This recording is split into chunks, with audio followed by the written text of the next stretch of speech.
Men Ilhom Begimqulov, biznesmen. Biznesda risk qilish. O'rtoqlar, biznesda risk yo'q. Biznesmenda risk bor. Qaranglar, qizig'i, biznes o'zi to'g'ri harakat qilsak rivojlanib ketadigan narsa. Lekin biznesmenda muammo, biznesmenda risk bor. Biznesmen o'zi o'ylamasdan, o'zi hisoblamasdan betonga kartochka ekib qo'yadi bir paytda. Chunki bilmaydi u, ko'rmaydi o'sha narsani. Lekin biznes aybi yo'q. Xuddi shu ishni to'g'ri qilgan boshqa odam boyib ketadi-ku. To'g'rimi?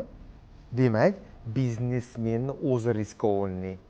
U o'zini o'zi to'g'rilasa, biznesda marketingni o'z joyida, sotuvni o'z joyida, ishlab chiqarishni o'z joyida, xizmat ko'rsatishni o'z joyida o'rganib, to'g'ri komanda yig'ib biznesni boshlasa, risk yo'q. Ko'p bizneslari bilaman men, ishlab chiqaradida, men ishlab chiqarsam bo'ldi deydi.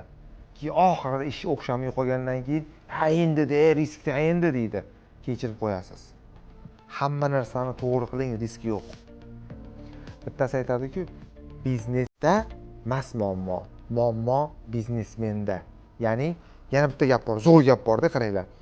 Muammoni kattasi yo'q deydi. Qaranglar. Odamning kichkinasi bor deydi. Ya'ni 100 ming qilib bormaylik. Mana 50 ming dollar siz uchun muammomi?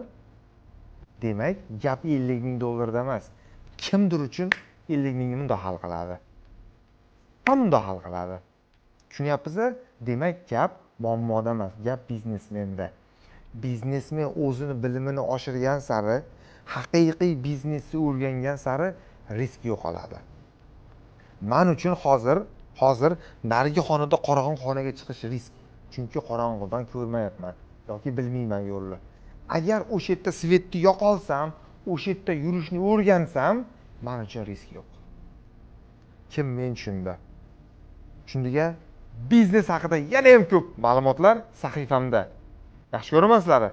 Jamoamizga qo'shiling.